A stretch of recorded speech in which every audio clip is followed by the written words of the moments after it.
On a cold night in the winter of 1996, on the edges of the Red River that cuts through tribal land in North Dakota. The snow had fallen heavy that day, silencing the world in a blanket of white. In the distance, the river cracked and shifted under its frozen skin, a sound like muffled thunder. And somewhere in that silence, a young woman named Marlena Two Feathers vanished. She was last seen walking home from a friend's house just half a mile from her family's trailer. She never made it. By morning, her footprints were discovered in the snow, leading toward the river, then stopping abruptly, as if she had been lifted off the earth itself. No drag marks, no struggle, no broken ice. Just, gone. The tribal police responded first. They searched the frozen waters, combed through the nearby trees, even brought in dogs. Nothing. Then the FBI came in. Reports were filed, interviews conducted, and before long, the case was quietly closed. Official cause, likely accidental drowning. But the river never gave up her body. And here's where the mystery deepens. Marlena wasn't just anyone. She had been outspoken about oil drilling on tribal land, protesting at local meetings, warning about poisoned water and broken promises. Some in the community whispered that she had angered the wrong people. Others insisted it was something older, something darker, that the Red River had always taken its sacrifices, and that Marlena was claimed by forces that don't appear in police reports. Her mother, Evelyn, never accepted the accidental drowning theory. She claimed Marlena had told her just days before that she was being followed. A white truck, parked outside the house at night, engine idling. A man's shadow moving just beyond the edge of the trees. Evelyn begged the FBI to investigate, but the files were sealed. To this day, the truck, the man, the footsteps ending in snow, remain a riddle no one seems eager to solve. What makes the case so scandalous is not just Marlena's disappearance, but what came after. In the months that followed, 3 more young Native women disappeared within a 50-mile radius. 2 were eventually found, one in a ditch, another deep in the woods. Both deaths ruled no foul play. The third? Never seen again. And yet, local news barely covered it. Outside the reservation, it was a non-story. A tragedy whispered among families, but not enough to make headlines. The message was chilling: if a Native woman disappears, the world shrugs. Legends on the Red River only add fuel to the fire. Elders tell of the silent hunter, a spirit that lures the lost and the vulnerable, disguising itself in familiar forms, a friend's voice, a family member's face, until its prey steps willingly into the shadows. Skeptics laugh at the story. But what makes people uneasy is that Marlena's case doesn't contradict the legend. Her footsteps didn't show a struggle. It was as though she walked willingly into thin air. Whether it was a human predator, a cover-up, or something supernatural, the silence around Marlena's case feels intentional. Too many missing pieces. Too many unanswered questions. Too many people with something to lose if the truth ever came out. And so, the vanishing at Red River became not just a mystery, but a wound. A story that refuses to close. Because here's the most disturbing part. 2 years later, a construction company broke ground for an oil pipeline just a mile from where her footsteps ended. Some of the men who dismissed her protests? They profited from the deal. Coincidence? Or was Marlena silenced for standing in the way? We'll never know for certain. But when you hear the elders say, the river takes what it's owed, you can't help but wonder if the real predator wasn't the river at all, but the men who stood on its banks, watching. There's a road that cuts across the reservation like a scar, long, straight, and deadly quiet at night. Locals call it the Silent Highway. To outsiders, it looks like any other rural stretch of asphalt, surrounded by pine, prairie grass, and the endless sky. But to those who live here, it's something darker, a place where people vanish, where headlights appear in the rearview mirror but never pass, and where families whisper that the spirits are restless. It was on this highway that Leah Whitebird disappeared in the summer of 2003. She was 22, mother of a 2-year-old son, and working late shifts at the casino. On her last night, she clocked out at 1:15 a.m., waved to a coworker, and began the 30-minute drive home. She never arrived. By dawn, her car was discovered at mile marker 47. The engine was running, the headlights still burning into the night, and her purse sat neatly on the passenger seat. No sign of Leah. No footprints. No struggle. It was as if she had been erased from existence while driving down a lonely road.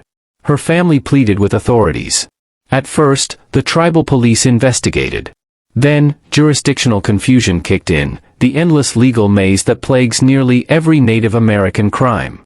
The state police said it was federal land, the FBI said it was a local issue, and by the time anyone actually organized a search, precious days had passed. Leah was gone without a trace. And here's the chilling truth, Leah was not the first. In fact, she was the 7th Native woman reported missing along that very stretch in less than a decade. Out of those 7, only 2 were ever found. Both deceased. Both ruled as exposure to elements or no foul play suspected. Their families disagreed. They insisted there were bruises, inconsistencies in autopsy reports, stories that didn't line up. But their protests were met with silence. Some began to whisper that the silent highway had become a hunting ground. A place where predators knew jurisdictional confusion was their ally. Where crimes would slip through the cracks of bureaucracy, and nobody powerful enough would care to close them. One tribal elder told a story that made even skeptics uncomfortable. He said the highway was cursed the day it was built. In the 1960s, construction workers bulldozed through a sacred burial site despite tribal opposition. Bones were unearthed, artifacts stolen, and warnings ignored. The dead do not forgive, the elder said, and the road is paved with their anger. Of course, most dismissed that as folklore. Yet the details of Leah's case never added up. Her gas tank was half full, she hadn't run out. Her car doors were unlocked, but the keys still in the ignition. Investigators suggested maybe she wandered off into the woods. But her family argued she was terrified of the dark, she wouldn't have stepped off the road alone. And then came the most disturbing clue. Months later, her sister received a call from an unlisted number. On the other end, a man's voice whispered, she didn't leave. She was taken. Then the line went dead. Authorities traced the call but claimed it was a prank. The family never believed that. The scandal surrounding the silent highway goes beyond superstition. Activists have accused law enforcement of deliberately ignoring cases involving Native women. National reports confirm that thousands of Indigenous women go missing or are murdered every year in the U.S., yet many cases are underreported or misclassified. Leah's disappearance is not just a mystery, it's part of a devastating pattern. And if you want controversy, here it is. Some believe truck drivers working the oil fields use the silent highway as their playground. Stories circulate of parties in work camps, drugs, trafficking. Whispers that women are lured, taken, and discarded where nobody dares to look. Local leaders have raised alarms, but federal officials deny any connection. One former police officer, speaking anonymously years later, claimed there was a known suspect, a man with a history of violence who worked for a subcontractor on the pipeline project. According to the officer, evidence tied him to at least 2 disappearances. But before charges could be brought, he left the state. Case closed. Or rather, case buried. The silent highway remains haunted by stories like Leah's. Drivers swear they've seen figures walking on the shoulder at night, women in plain dresses, hair covering their faces, who vanish when headlights touch them. Some insist they've seen Leah herself, waving desperately on the roadside, lips moving as if to warn, before dissolving into the dark.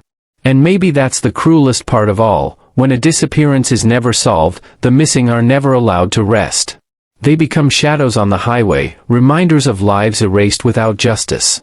To this day, families leave offerings at mile marker 47. Flowers, tobacco, feathers. Symbols of remembrance, but also of defiance. Because while the authorities may have forgotten, the community has not. They know the road is not silent, it speaks in its own way, if you know how to listen. And here's the question that lingers, a question mainstream media rarely asks. Was Leah Whitebird the victim of bad luck, a random predator, or something orchestrated and protected by powerful interests? One thing is certain, the silent highway continues to claim lives. And with every disappearance, the silence from those in power grows louder. Because silence, in this story, is not absence. It's complicity. If you drive 40 miles west of the silent highway, you'll come to a clearing the locals avoid. The trees thin out, the grass grows uneven, and the wind carries a strange, restless sound. Children are warned never to play there. Hunters skirt around it.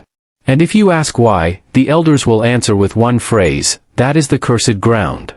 It looks ordinary enough at first glance. Just a patch of earth with scattered stones and the remnants of old wooden posts. But history tells a different story. This land once held a burial site, sacred to the Dakota people. For generations, it was a place of reverence, prayers, and ceremony. Until the 1970s, when an ambitious developer decided he wanted to build a motel there. Against the community's protests, bulldozers rolled in. Bones were unearthed. Skulls and jewelry, beads and arrowheads. Construction workers mocked the warnings, some pocketing artifacts as souvenirs. The motel was built, standing like an insult to the dead. Within a year, business collapsed. Guests reported screams at night, cold hands pulling at their sheets, shadows moving in empty hallways. Eventually, the building was abandoned, left to rot. But the curse didn't stop with the motel. In 1984, a young man named Daniel Red Elk was found dead in the clearing. His body was mutilated, the crime so brutal it shocked even seasoned investigators. His throat was slashed, but his hands were folded neatly across his chest, as if posed. The case was investigated for a time, then dismissed as drug-related violence. No one was charged. A decade later, 2 more deaths followed, both women in their 20s. One strangled, one stabbed. Both discovered at the burial ground. Once again, no suspects. Authorities insisted it was coincidence. But locals whispered of something else, that the desecration of the graves had awakened a hunger. That the spirits, angered by the motel, demanded blood. By the 2000s, the burial ground had become a magnet for ghost hunters, thrill seekers, and, tragically, predators. Women continued to vanish near the area. Some were later found. Others were never seen again.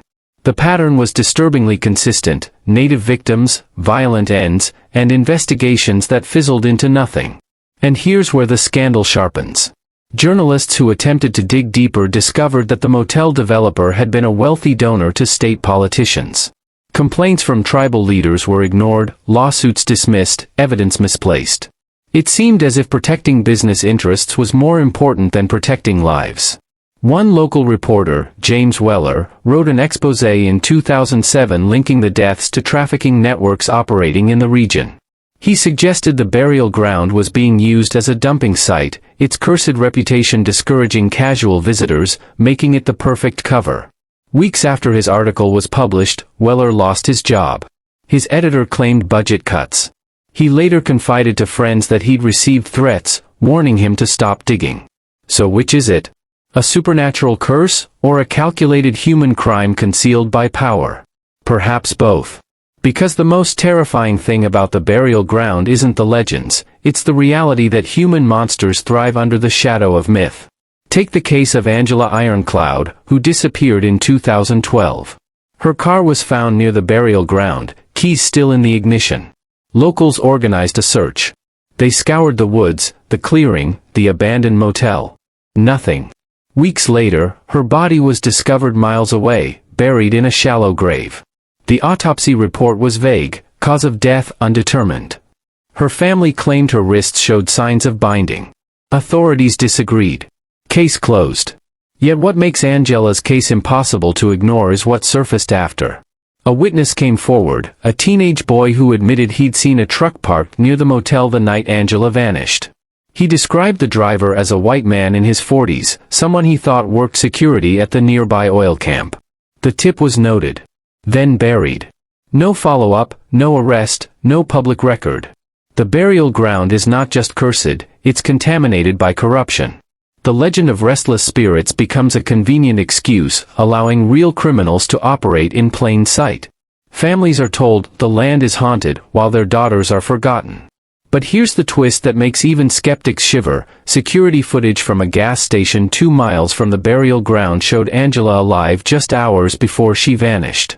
She was buying snacks, smiling, talking with the cashier. In the background of the footage, through the glass doors, you can see the outline of a truck waiting in the parking lot. White. Idling. Exactly like the one Marlena Two Feathers had warned her mother about back in Chapter 1. Coincidence, or connection? The burial ground is where history, mystery, and scandal collide.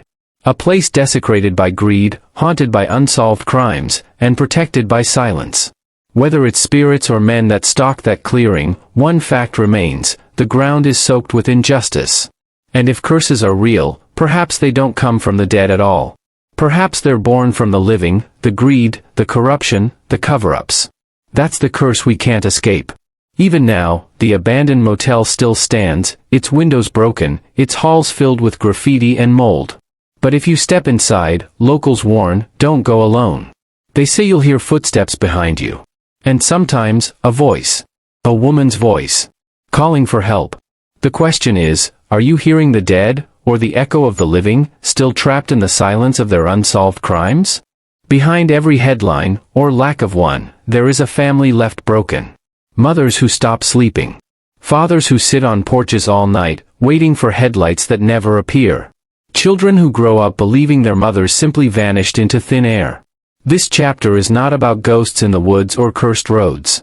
It's about the ghosts sitting at kitchen tables, clutching photographs, and whispering into the dark, "Where are you?" Take the story of Evelyn Two Feathers, Marlena's mother. After her daughter's disappearance by the Red River, Evelyn refused to let the file gather dust. She made phone calls every day for 2 years. She wrote letters to senators, to governors, to the FBI.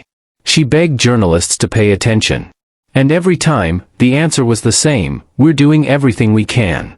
But the truth was, nothing was being done at all. Evelyn told one reporter, if Marlena had been blonde-haired and blue-eyed, they would have sent helicopters, bloodhounds, maybe even the National Guard. But my daughter was native. And for them, that means invisible. Her words cut deep because they echoed what so many families on reservations feel, that their loved ones are seen as less worthy of justice. Then there's Leah Whitebird's younger brother, Jonah. He was only 15 when she vanished on the silent highway. He grew up attending rallies, carrying signs that read, "Missing, not forgotten." Now in his 30s, he organizes annual walks along that same stretch of road. At night, when the candles flicker and the highway is silent, Jonah says he hears his sister's voice in the wind, "Don't stop. Keep going." Some will say that's grief speaking. Others will say it's the missing themselves, refusing to stay quiet. The grief of these families is not just personal, it is political. For decades, tribal leaders have begged for federal action on the epidemic of missing and murdered Indigenous women, MMIW. The numbers are staggering, though many aren't even counted properly. Cases vanish into bureaucratic limbo, misclassified as runaways, or written off as lifestyle choices. Imagine losing your daughter, only to be told she probably just left to party somewhere. Imagine hearing her case won't be pursued because resources are limited. That is the everyday reality. And here's where the scandal darkens. Leaked memos from a state office revealed that in certain jurisdictions, missing Native women were considered low priority because, quote, statistics show limited public interest. In other words, not enough people cared. And so, entire communities were left to investigate for themselves.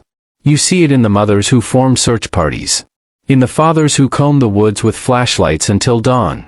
In the cousins and uncles who staple missing posters on gas station walls, only to find them torn down the next day. It is grassroots justice in the face of systemic neglect. One woman, Rosalie Bear Running, has turned her grief into obsession. Her daughter vanished in 2015 after leaving a friend's house. Police told her it was probably drugs. Rosalie didn't believe it. She started her own investigation, creating binders full of notes, maps, timelines, and suspects. She has evidence police ignored, witnesses who saw a pickup truck, strange tire tracks near her daughter's last known location. She says the police refused to even collect the tire casts. When asked why, she told a documentary crew, because if they solve it, they admit it's real. And they don't want to admit it's real.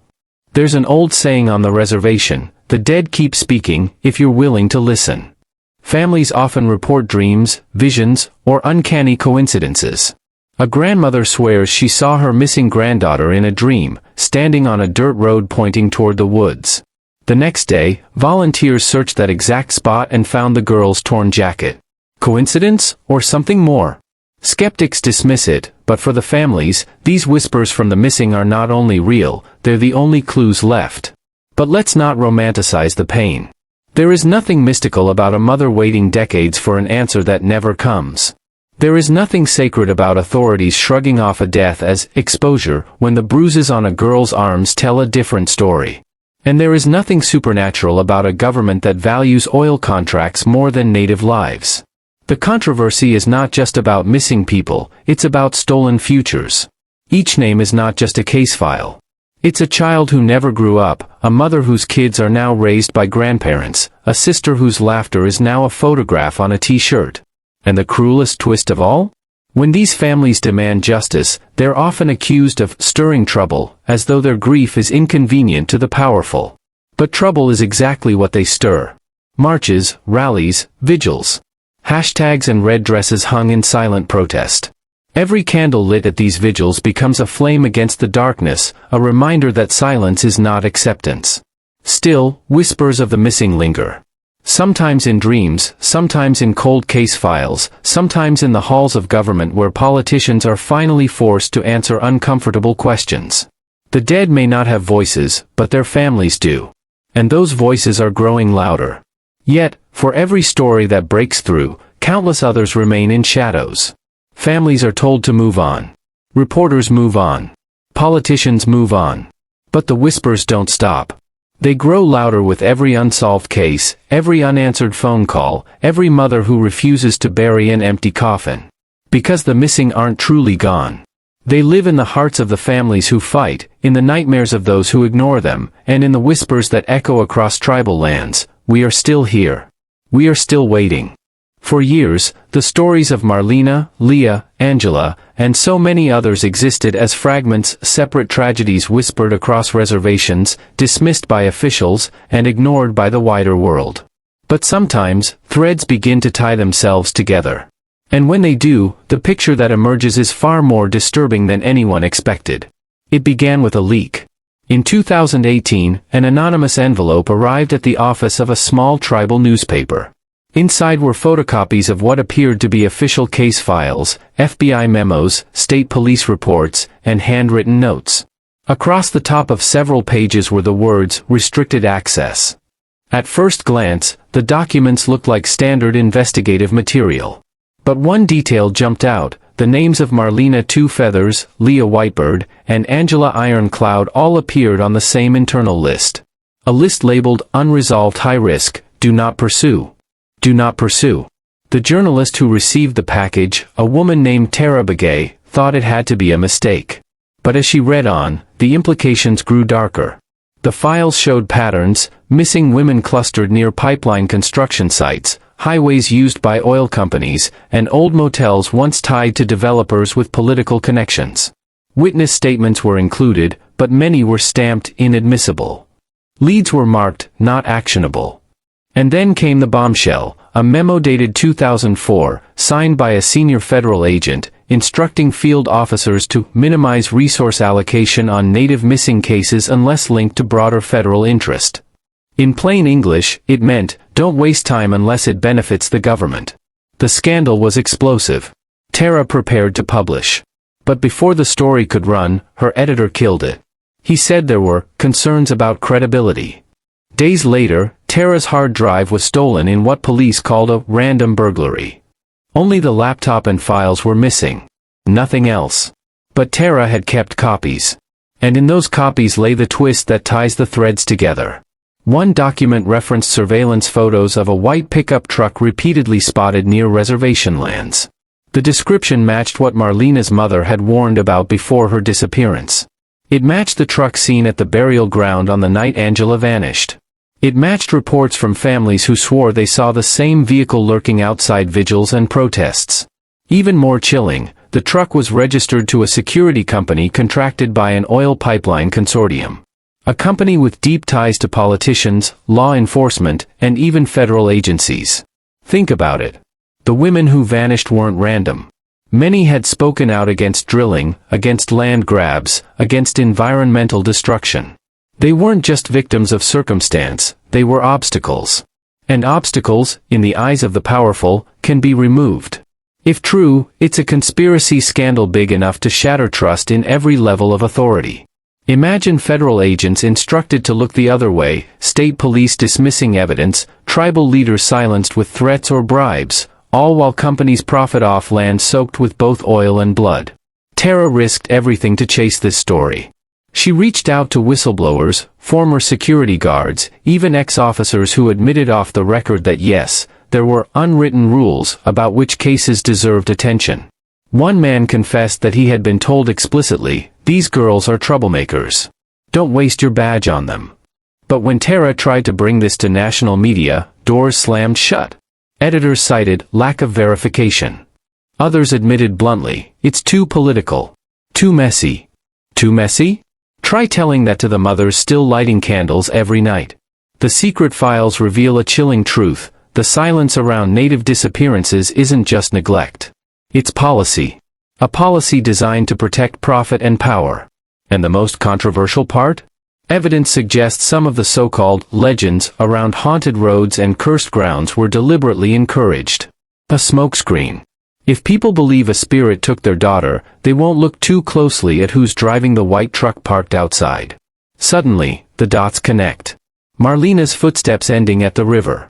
Leah's car left idling on the highway. Angela's body dumped near the burial ground. All different stories, yes. But orbiting the same center, a web of corruption so carefully woven it almost looks invisible. And here's the scandalous kicker: buried deep in those documents was the name of a senator. A man who publicly claimed to champion Native rights while quietly receiving donations from the very consortium whose trucks prowled tribal roads. That senator later voted against federal funding for missing and murdered Indigenous women initiatives. Coincidence, or calculated? The files don't answer every question. They raise more. Who sent them? How many people inside the system know the truth? And how many more stories were erased before they even reached the public? Tara Begay vanished from journalism not long after. She now lives under the radar, refusing interviews. Friends say she's afraid. Others claim she's gathering more evidence. But one thing she left behind still circulates among activists, a chilling quote from one of the files. Perception management is critical. Let the public believe these are isolated tragedies or cultural myths. The less attention, the better. Perception management. In other words, distraction. And so, the legend of the silent highway, the cursed burial ground, the restless spirits, they may all be true. But they may also be tools. A way to cover tracks while the real predators walk free in broad daylight. If Chapter 1 was a mystery, and Chapter 2 a pattern, Chapter 3 a curse, and Chapter 4 a wound, Chapter 5 is the unmasking. The twist where shadows take shape, and whispers become evidence. The question is no longer what happened. It's how much was covered up, and why. The secret files cracked open the door, but it was the money trail that blew it off its hinges. When activists and a handful of stubborn journalists began following the flow of cash, they found something more chilling than curses or legends. They found evidence that the disappearances were not isolated tragedies at all. They were the collateral damage of a system designed to protect profits at any cost. The pipeline consortium at the heart of the story was called Dakota Western Energy, though locals had a darker nickname, the Black Snake. The company had promised jobs, prosperity, and development. But what it really delivered was poisoned water, broken treaties, and shadows on the land. And lurking behind its polished advertisements were billions of dollars in contracts, guarded fiercely by security firms and political allies. According to leaked bank records, one of those security firms, the very one linked to the mysterious white pickup truck, received millions in community protection fees. In plain English, hush money. Keep the peace, silence protesters, make problems disappear. And disappear they did. It wasn't just Marlena Two Feathers speaking out against drilling before she vanished. Records show that at least 4 of the missing women had attended protests or meetings where they voiced opposition to Dakota Western projects. Coincidence? Or a chilling pattern of silencing dissent? Then came the damning discovery: donations. Campaign finance reports revealed that over a decade, Dakota Western and its subsidiaries funneled more than $12 million into the pockets of state politicians. Several of those same politicians later voted against legislation that would have increased law enforcement funding for tribal jurisdictions. In other words, the very people who could have given tribes resources to solve these crimes chose instead to keep them weak and dependent. And if that weren't enough, whistleblowers from inside the consortium admitted that company executives held private meetings with federal agents. Their agenda? Label protests as domestic security threats.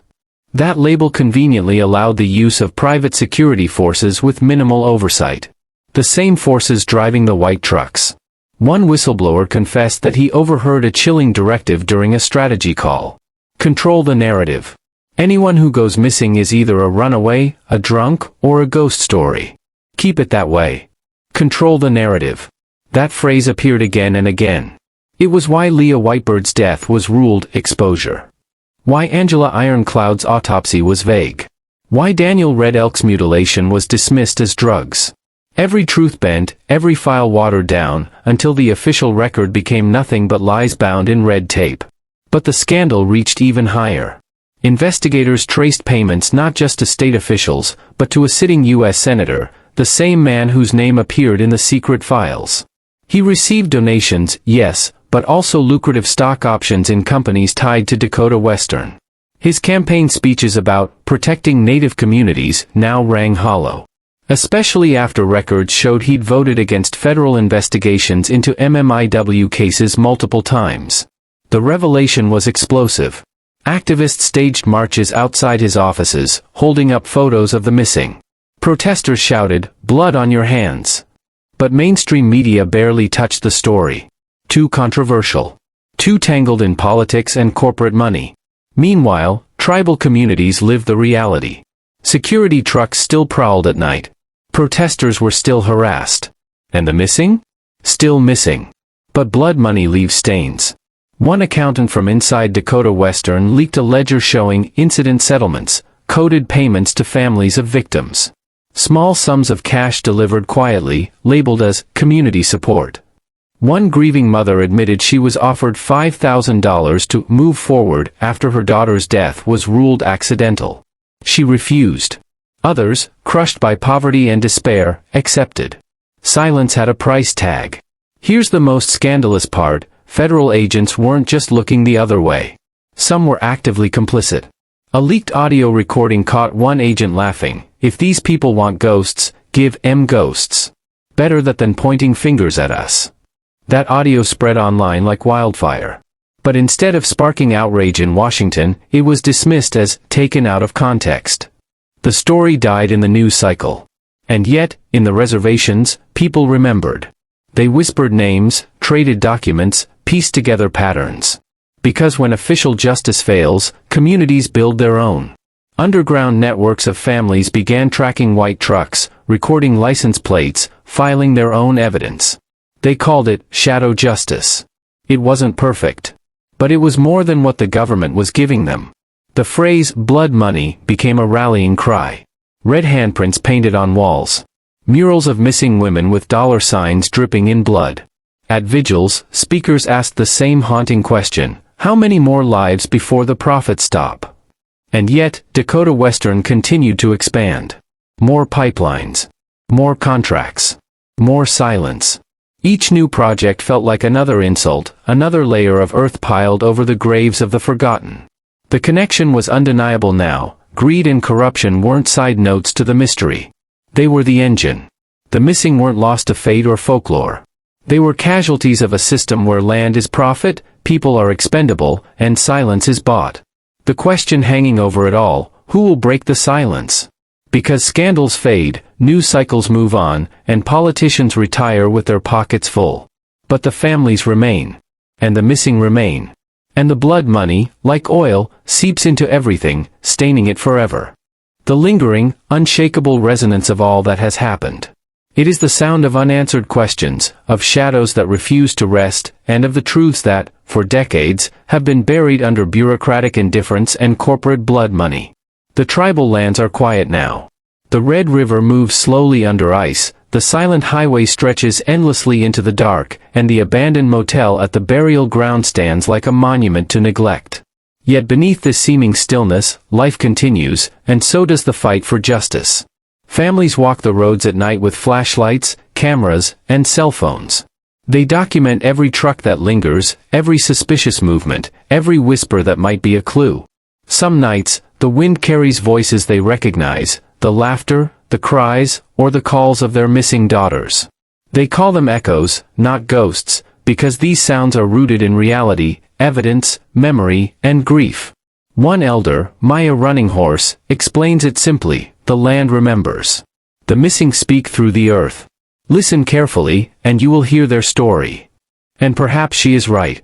Perhaps the spirits of Marlena, Leah, Angela, and countless others do walk these lands, not to terrify, but to demand recognition. It is not only spirits, however, that continue to haunt. The living bear witness too. The secret files exposed in Chapter 5 have circulated quietly among activists, journalists, and tribal lawyers. The blood money trail revealed in Chapter 6 has fueled protests and legal challenges. Yet each revelation comes with resistance.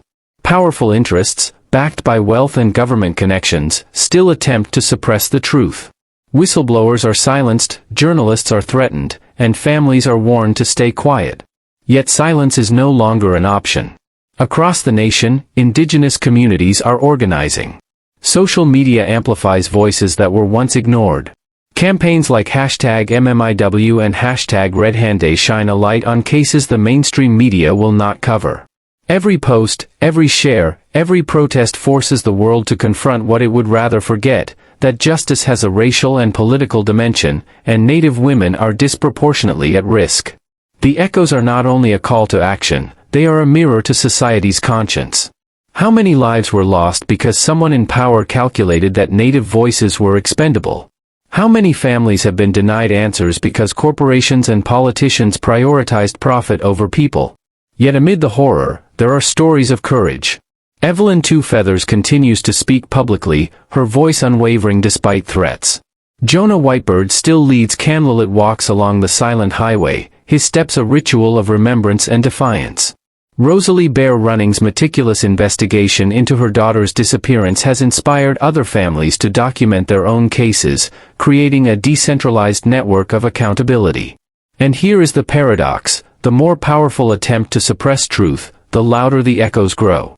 The stories refused by courts and mainstream media now circulate in documentaries, podcasts, and tribal gatherings. They spread through whispers, social media, and art: red dresses painted on murals, names written on walls, feathers left on roadsides. They are permanent markers of memory, resistance, and grief. Even the supernatural elements, the cursed burial grounds, the silent highway, the restless river, take on a new dimension. They are no longer simply legends. They are symbols, amplifying the collective trauma and resilience of these communities.